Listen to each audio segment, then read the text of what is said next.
우리 옆 사람과 인사하겠습니다. 사랑합니다. 축복합니다.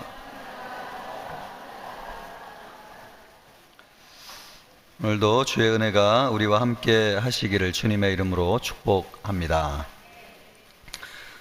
우리 주보에서 보았던 것처럼 열왕들의 이야기라고 하는 시리즈로 남유다 왕을 중심으로 왕들의 이야기를 좀 다루려고 합니다. 전에는 지난주까지 신약을 다뤘으니까 또 균형을 잡는 의미에서 구약 말씀을 다루는 것도 좋겠다 생각이 들고요.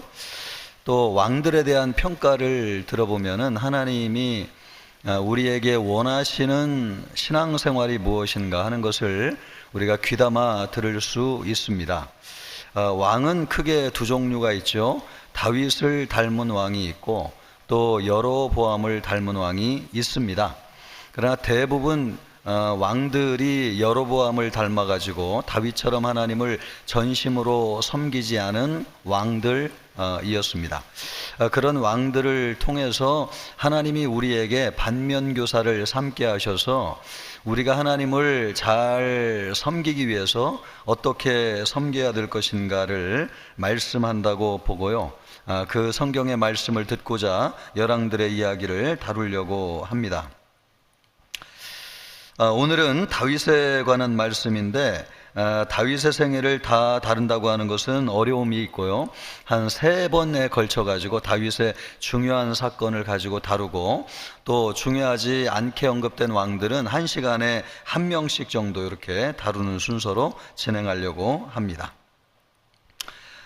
우리가 오늘 사무엘상 16장 말씀을 보았습니다. 이스라엘 백성의 요구로 하나님이 그 전까지는 직접 이스라엘을 다스리는 신정체제였는데 그런 신정체제가 끝나고 왕정체제가 도입이 되었습니다. 왕을 세워서 나라를 다스리는 거죠.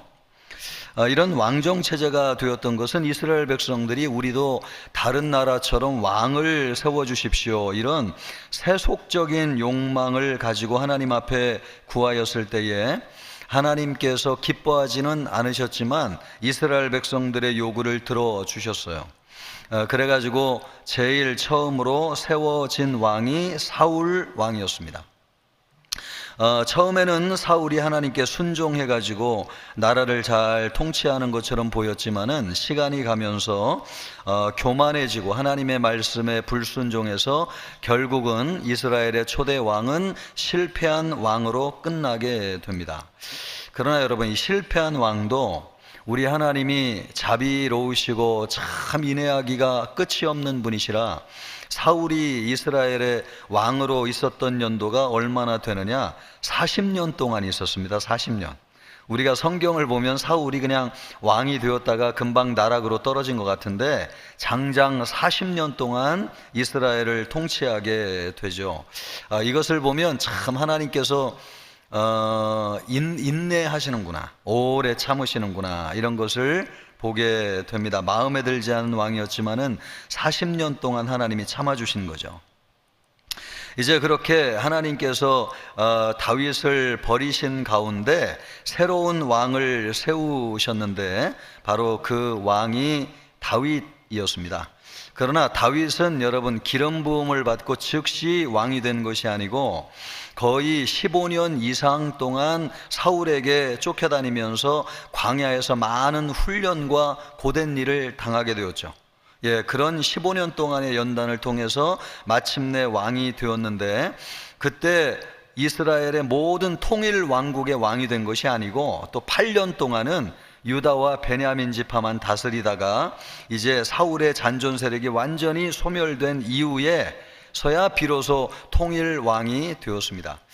그러니까 다윗은 참 오랜 시간 온전한 왕이 되기까지 많은 시간이 걸렸는데 오늘 우리가 읽었던 이 말씀은 그 시작을 얘기하는 겁니다. 다윗이 사무엘을 통해서 기름을 붓는 말씀이 되겠습니다. 다윗은 무명의 소년이었습니다. 사무엘에게 기름 부음을 받고 또 성경의 무대에 등장해서 장차 이스라엘의 왕이 됨으로써 이스라엘 역사상 가장 위대한 왕이 되었습니다.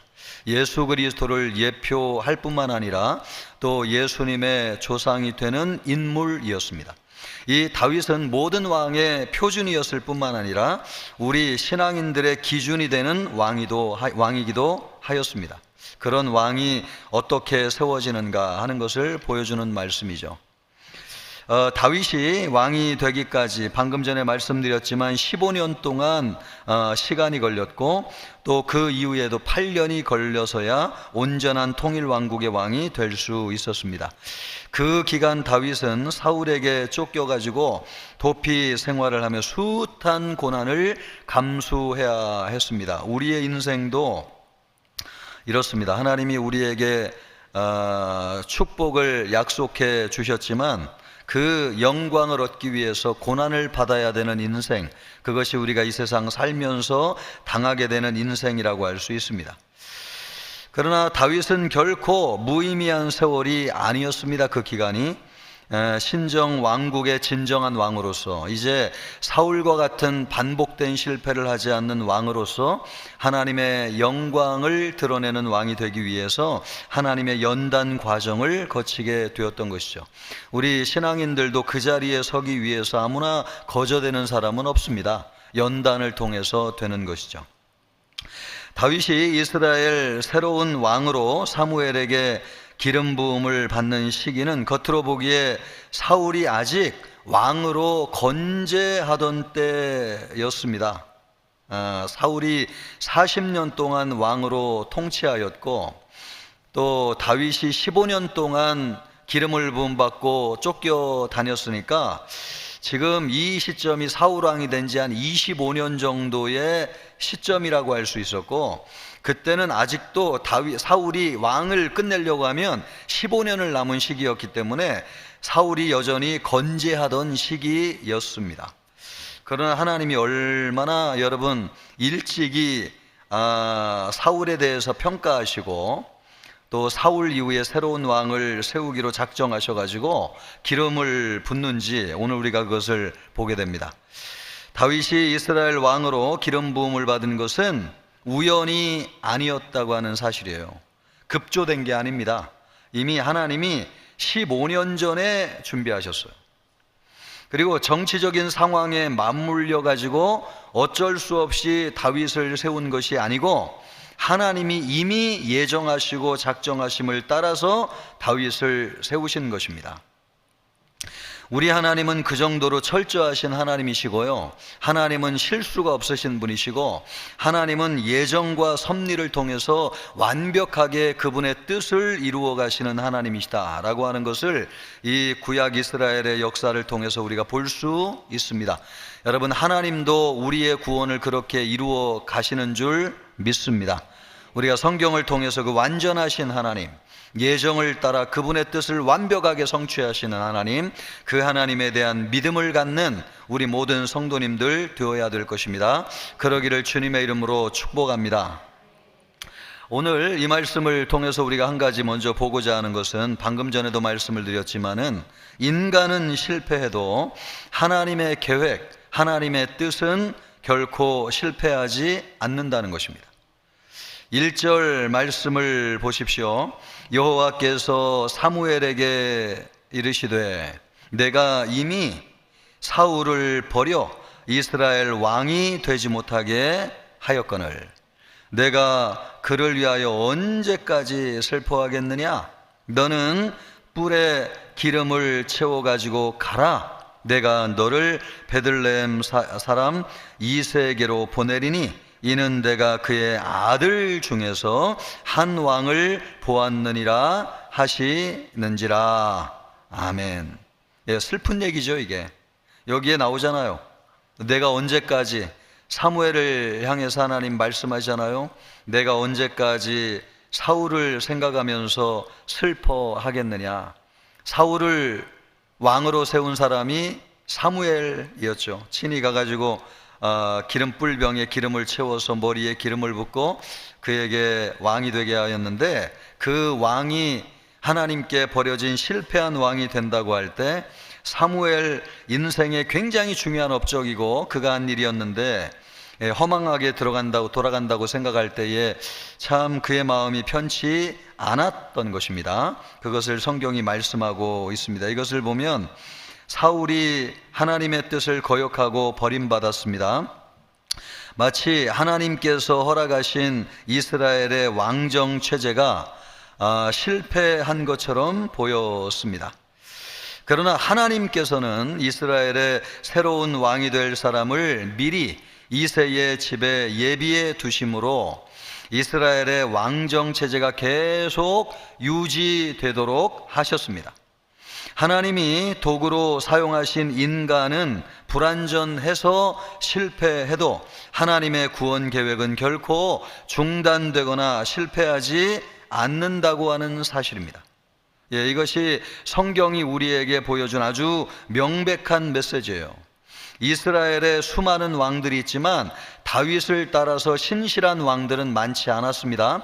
그러므로 왕들의 역사는 실패의 역사라고 해도 과언이 아니에요. 그럼에도 불구하고 예수 그리스도가 오기까지 하나님의 구원 계획은 완벽하게 이루어졌습니다. 이것을 보면 우리에게 참 하나님이 주시는 말씀이 있는데, 사람은 실패해도 하나님은 실패하지 않으신다고 하는 사실. 여러분, 하나님의 뜻과 계획은 언제든지 완전하게 이루어진다고 하는 사실, 이것을 붙잡아야 된다고 하는 것을 성경이 우리에게 강력하게 말씀하고 있다는 사실이에요. 여러분 주변에 사람들이 실패하고 있습니까?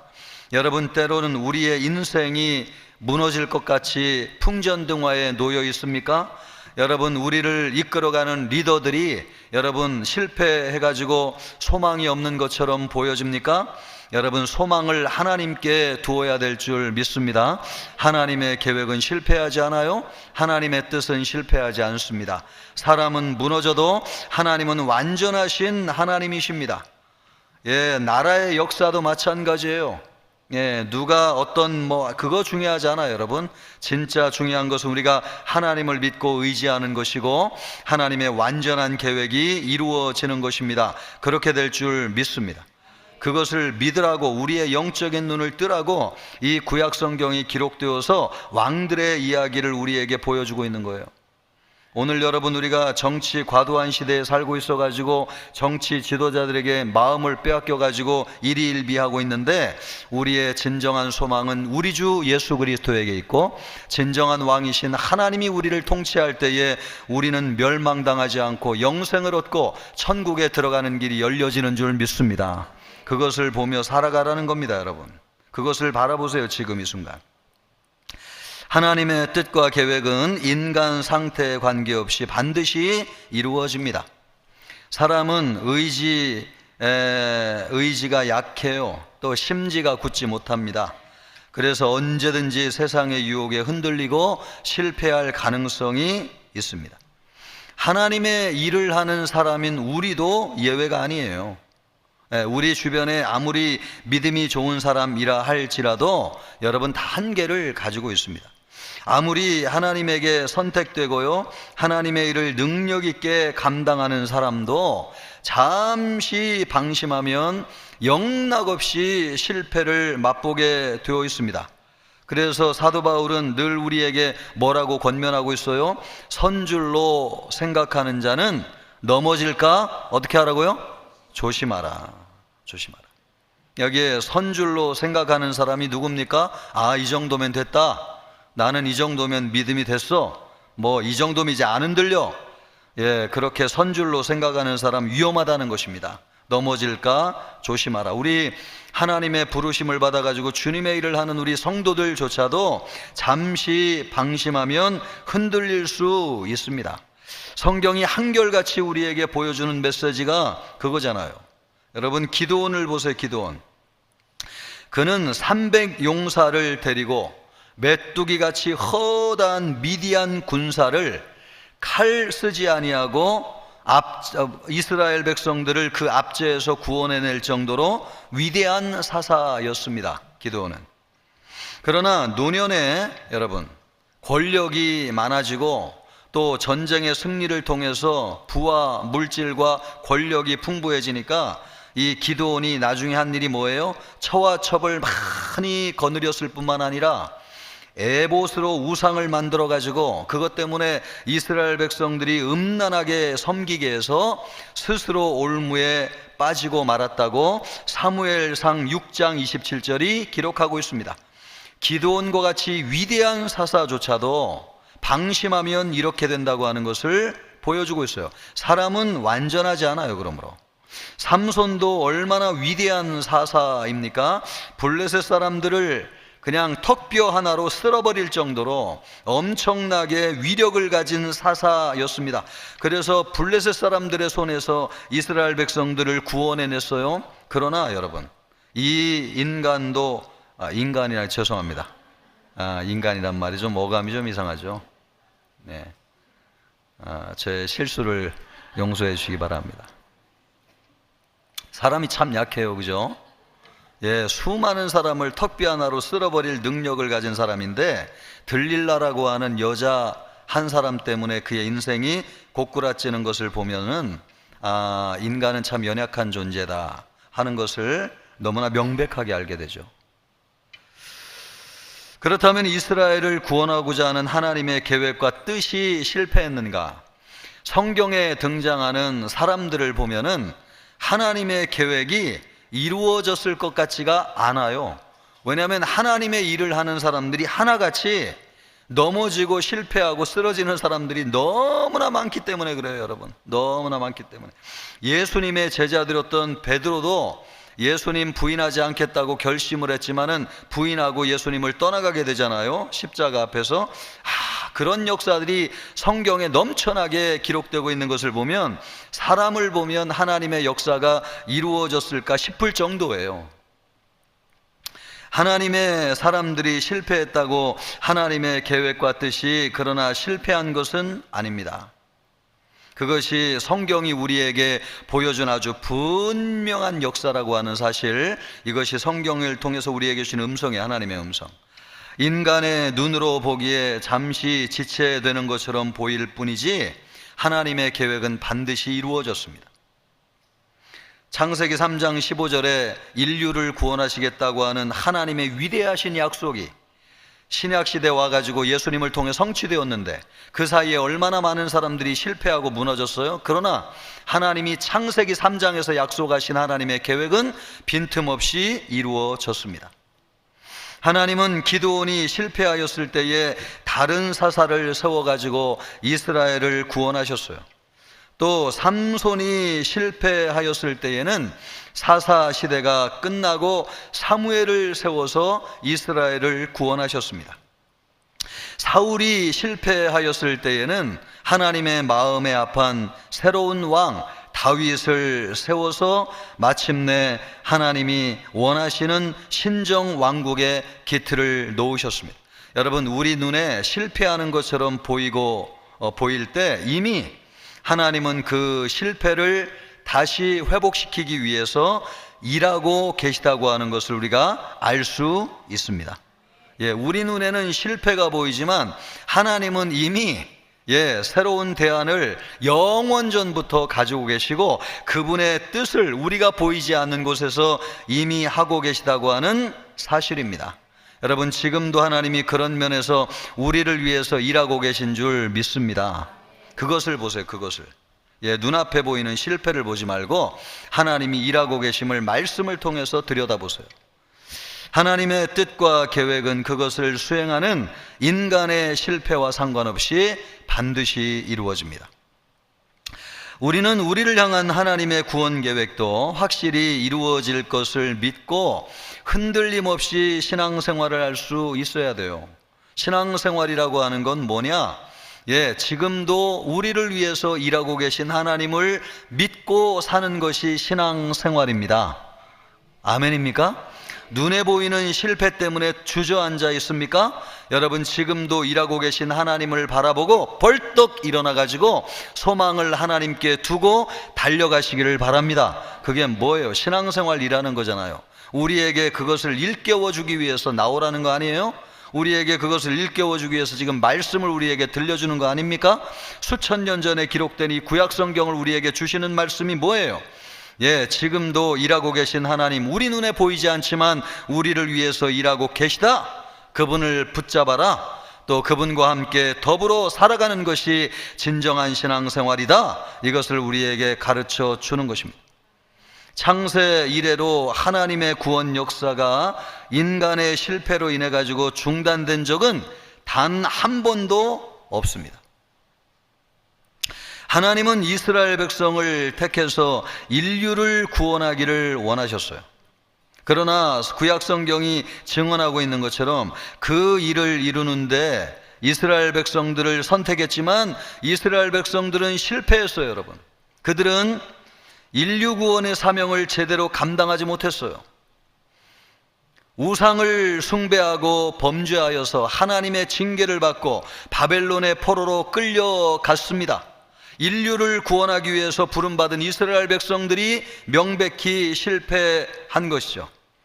나중에는 구원자로 오신 예수님까지 십자가에 못 박아 죽이기까지 했습니다. 그러나 인류를 구원하시려는 하나님의 계획과 뜻은 실패하지 않았습니다. 오늘 우리의 구원도 그렇습니다. 여러분, 우리의 구원도 그래요.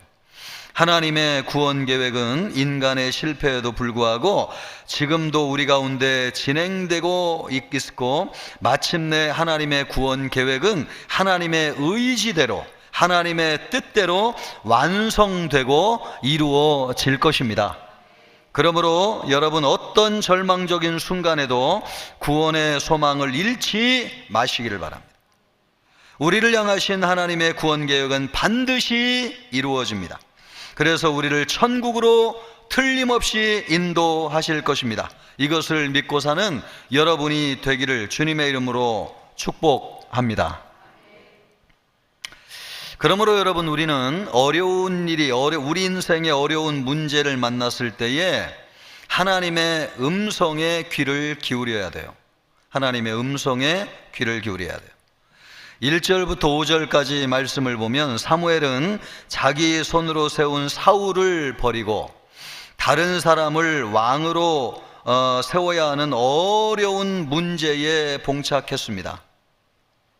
마음에 여러 가지 감정이 있었을 뿐만 아니라 또 사울이 지금 왕으로 살아있는데 내가 또 다른 사람을 왕으로 세우려고 하는 이야기가 사울에게 들어가면 이거 어떻게 되겠어요? 사울이 사무엘을 죽이려고 하지 않겠습니까? 그래서 사무엘이 이것을 참 두려워했다고 하는 말씀이 이 성경에 기록되어져 있습니다. 그리고 그 당시는 아주 사울이 철권 통치를 하였기 때문에 이 베들레헴에 사무엘이 왔을 때에 장로들이 묻잖아요. 평안을 위해서 왔습니까? 이렇게 묻잖아요. 이렇게 묻는 이유가 뭐예요? 사울이 사무엘을 주시해서 관심을 가지고 들여다보고 있고 무슨 일을 하고 있는지 여러분, 그의 권력을 가지고 세세하게 보고 있다는 거죠. 예, 그 정도로 나라 분위기가 아주 살벌했습니다. 언론의 자유가 없어요. 예, 무슨 얘기 잘못했다가 끌려갈 수 있어요. 예, 이런 엄청나게 살벌한 분위기 속에서 사무엘이 움직인다고 하는 것이 얼마나 두려웠는지를 보여주고 있어요. 참 그런데 하나님이 주신 미션, 사명은 너무나 부담이 되는 것이죠. 새로운 왕을 세우라고 하는 것이 얼마나 어려운 일입니까? 이런 문제가 생겼을 때에 사무엘은 누구의 음성에 귀를 기울였느냐? 하나님의 음성에 귀를 기울였어요. 우리가 인생에 풀 수 없는 난제를 만났을 때에 하나님의 음성에 귀를 기울여야 됩니다, 여러분. 그럴 때일수록 하나님을 붙잡고 하나님의 말씀을 통해서 하나님의 음성을 들어야지 의견을 구하고 사람에게 귀를 기울이면 안 돼요. 사무엘의 모습은 우리 삶 역시 어려운 삶을 만났을 때, 어려운 문제를 만났을 때 하나님의 음성에 귀를 기울여야 된다고 하는 것을 가르쳐 주고 있습니다.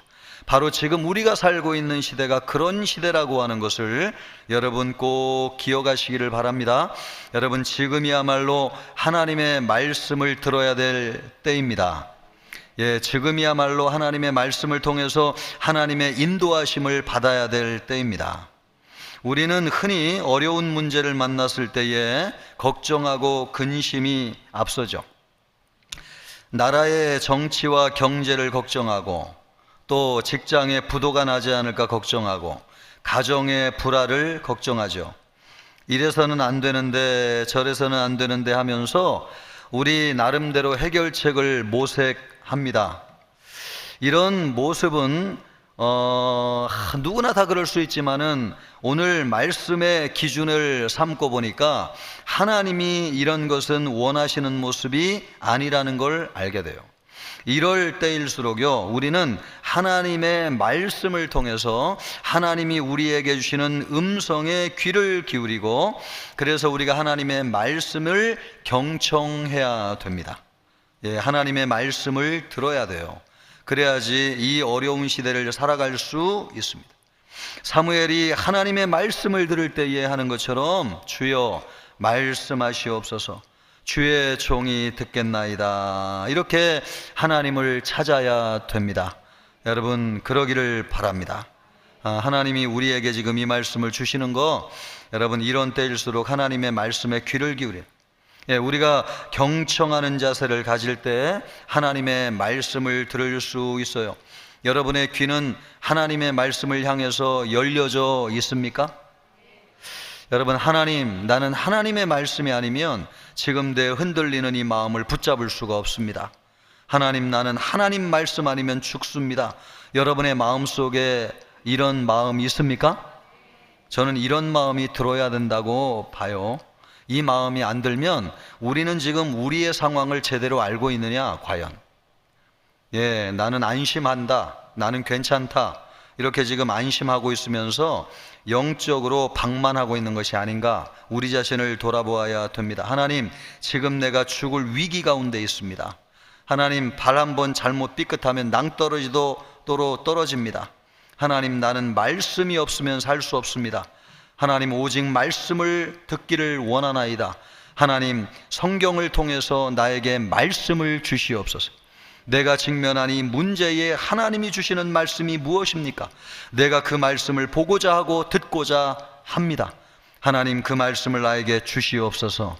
이럴 때에 여러분, 진짜 이 어려운 시대를 돌파하는 하나님의 빛이 우리에게 임하게 될 것이라고 믿습니다.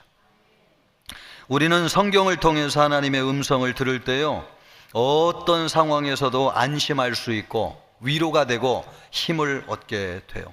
그렇죠, 여러분? 하나님의 말씀 없이 뭘로 위로를 얻어요? 우리가 하나님의 말씀 없이 뭘로 힘을 얻겠어요? 하나님의 말씀이 아니고서는 살 수 없습니다. 다윗은 시편 119편 50절에서 말씀하기를요, 이 말씀은 나의 고난 중에 위로라. 그 말씀 한마디가 어두움 가운데 빗줄기 같이 고난 중에 있는 다윗에게 위로가 되었대요. 여러분, 말씀을 들어야지 우리가 위로를 받아요. 주의 말씀이 나를 살리셨기 때문이니이다. 여러분, 지금 우리를 살리는 것이 하나님의 말씀인 줄 믿습니다. 말씀이 아니고서는 살 수 없어요, 우리가. 이런 절박한 심정으로 하나님의 말씀을 구하세요. 구하고 찾고 두드려라. 무엇을 구해요? 하나님의 말씀을 구하십시오. 하나님의 말씀을 찾으십시오. 하나님의 말씀을 통해서 하나님을 노크하십시오. 열려지게 될 줄 믿습니다. 하나님의 말씀을 구하세요. 말씀을, 다른 거 구하지 말고. 하나님의 말씀이 우리의 어려운 문제에서 지탱해주는 지지대가 되는 것입니다. 그러므로 우리의 삶 가운데 감당하기 어려운 문제가 생긴다면 혼자 고민하고 갈등하다가 좌절하지 마시고요, 하나님의 말씀인 성경을 펴세요. 그리고 성경을 펴서 하나님의 말씀을 읽으세요. 이 말씀을 여러분 하나님의 말씀으로 들으시고 제가 말씀하는 대로 하세요. 여러분, 성경을 펴서 읽기를 바랍니다. 그리고 거기서 들려오는 하나님의 말씀에 귀를 기울이세요. 그리고 말씀을 읽다가 내 상황에 주시는 하나님의 말씀이 있으면 그것을 노트에 적으세요. 수첩에 적으세요. 그리고 기도할 때마다 그 말씀을 암송하세요. 그 말씀을 오나가나 붙들고 사세요. 여러분, 그 말씀이 우리에게 선명하게 성령을 통해서 주시는, 여러분 확신을 주시는 하나님의 말씀이 되어질 것입니다. 그럴 때 우리 마음속에 어둠이 물러가고요, 담대함과 확신과 위로를 주시는 역사가 일어나게 돼요. 그 말씀에 귀를 기울이세요. 그 말씀 속에 우리를 위로하는 말씀이 있고 우리가 도저히 해결할 수 없는 어려운 문제에 대한 해답이 들어 있습니다. 우리 사랑하는 모든 성도님들, 어려운 문제 우리 많잖아요. 하나님의 말씀에 귀를 기울여 가지고 하나님이 주시는 넘치는 소망, 위로, 힘 얻으실 수 있기를 주님의 이름으로 축복합니다. 또 하나 우리가 기억해야 될 것은 하나님의 말씀을 통해서 음성을 들어야 되고요, 우리가 하나님의 절대적인 주권을 믿는다면 또 하나 뭐가 필요하냐? 믿음이라고 하는 것은 말씀을 의지하고 앞으로 나아가는 것이다 하는 것입니다. 3절 4절 말씀을 보면, 우리 3절 4절 말씀 같이 한번 볼까요? 3절 4절 준비되셨습니까? 같이 읽습니다. 이새를 제사에 청하라. 내가 내게 행할 일을 가르치리니 내가 내게 알게 하는 자에게 나를 위하여 기름을 부을지니 사무엘이 여호와의 말씀대로 행하여 베들레헴의 이름에 성읍 장로들이 떨며 그를 영접하여 이르되 평강을 위하여 오시나이까. 여러분, 사무엘이 하나님의 말씀을 미션으로 받고 나아갈 때 두 가지가 마음속에 궁금한 거였고, 하나님이 두 가지 확신 주기를 원했어요. 그게 뭐였을까요? 그게 뭐였을까요? 첫 번째는 아까 누구를 두려워한다고 그랬죠? 그러면 하나님이 뭐라고 얘기하시냐면, 너 사울 두려워할 거 없어. 내가 이미 다 정리해 놨으니까 너 담대히 가가지고 너 해도 아무 걱정 없어. 이 말씀을 주셔야 되는데, 요 말씀에 그 말씀이 들어있어요? 안 들어있어요? 그러니까 우리 하나님은 주로 동문서답합니다. 그래서 여러분이 나는 이 말씀 들어왔는데 목사님이 엉뚱한 얘기하네, 그런 얘기 하지 마시고 하나님이 지금 사무엘이 듣고 싶은 거는 내가 두렵습니다. 하나님, 사울을 좀 진정시켜 주십시오. 그 말씀 듣겠다고 했는데 그런 말씀 안 했고, 또 하나 궁금한 게 뭐예요? 베들레헴에 가면은 이새의 집으로 가라고 했는데 그 집에 자식이 몇 명이냐면 8명입니다. 그럼 누구에게 기름을 부어야 되는지 이름을 가르쳐 주셔야 돼요? 안 가르쳐 주셔야 돼요? 근데 여기 이름이 있어요? 없어요? 그러니까 참 이게 문제라고요. 하나님이 우리에게 누구에게 기름을 부어라 이러면 되는데 그렇게 안 하셨단 말이에요. 여러분, 믿음이란 뭐냐? 하나님의 말씀을 붙잡고 나가는 게 믿음이에요. 눈에 보이지 않아도, 귀에 구체적으로 보이지 않아도 말씀을 붙잡고 가라고 하면 가는 거예요? 안 가는 거예요? 가는 거예요. 그게 믿음이에요. 왜? 하나님의 말씀이니까. 아브라함도 갈 때 어디로 가라고 명시해 주지 않았어요. 그냥 내가 내게 지시할 땅으로. 황당한 일이죠 이게. 어디로 가란 말이에요? 동서남북 어디로 가? 그래도 가라, 일어나 가지고 가면 돼요? 안 돼요? 그게 믿음이에요 여러분. 그게 믿음.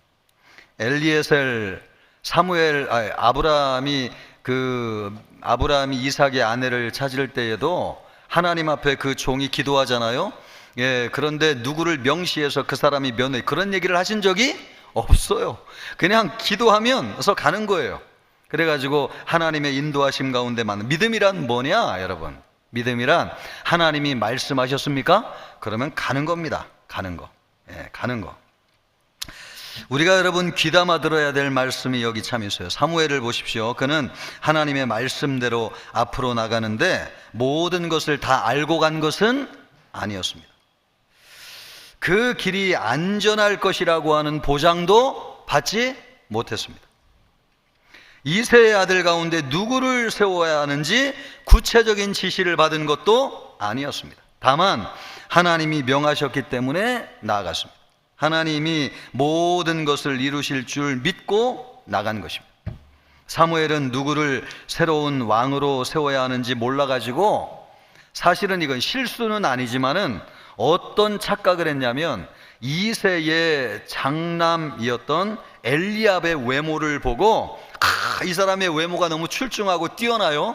그래서 하나님이 이 사람에게 기름 붓게 하시나 보다, 그렇게 착각을 할 정도였습니다. 착각을 몇 번 했어요? 7번 한 거죠 여러분. 하나님이 가라고 했으면 왜 이런 반복된 착각이나 실수를 하게 하는 거예요? 엄밀하게 실수는 아니지만 하나님이 분명하게 알려주셨다면 가자마자부터 다윗 불러가지고 기름 부으면 되는데, 배 지금 식탁을 차려놓고 내가 다윗이 오기까지 밥 먹지 않겠다 지금 얘기했으니까 그 기다리는 사람들이 시간이 얼마나 허비됐겠어요? 예, 어떻게 보면은 그런 시간을 절약할 수도 있었을 거 아닙니까? 예, 그런데 누구에게 기름 부으라는 걸 모르고 갔어요. 모르고. 그래도 하나님이 가라고 하니까 가는 겁니다. 그게 믿음이죠. 이런 사실이 말해주는 것이 무엇인가? 우리가 걸어가는 믿음의 길은 모든 것을 다 알고 걸어가는 길이 아니라고 하는 사실이에요. 그래도 하나님이 약속하신 보증된 길이라고 하는 것을 잊지 마세요. 믿음의 길은. 그러므로 무엇을 붙잡고 가야 됩니까? 하나님의 말씀대로 하면 돼요, 여러분. 하나님의 말씀대로. 원수를 어떻게 해야 돼요? 하나님이 사랑하면 돼요, 안 돼요? 되죠, 여러분. 왜요? 원수를 사랑하라고 하나님의 말씀이 말씀하고 있으니까 말씀대로만 하면 되는 것이지 우리의 감정대로 하면 돼요, 안 돼요? 안 돼요. 믿음이란 뭐냐? 말씀 의지하고 가는 것이지 내 감정과 판단대로 행하는 것이 아닙니다. 예, 원수를 사랑해라. 그러면 사랑하는 겁니다. 그러면 여러분 결과를 누가 책임져줘요? 하나님이 책임져 주시는 것이죠. 여러분, 우리가 그러기를 주님의 이름으로 축복합니다. 준비한 건 많은데 여기서 끝내도록 하겠습니다. 왜냐하면 열왕들의 이야기가 아직도 많이 남았기 때문에 이어서 하도록 하겠습니다. 우리 모두 여러분, 실수하지 않는 완전하신 하나님을 의지하기를 주님의 이름으로 축복합니다. 그러므로 우리가 귀를 누구에게 기울여야 되느냐? 하나님에게 귀를 기울여서 하나님의 말씀을 들으세요. 그리고 여러분, 믿음이란 뭡니까? 하나님의 말씀대로 뚜벅뚜벅 걸어가는 것입니다. 앞이 보이지 않는다고 두려워하지 마시고, 말씀이 있습니까? 말씀 의지하고 행하는 우리 모든 성도님들 되시기를 주님의 이름으로 축복합니다.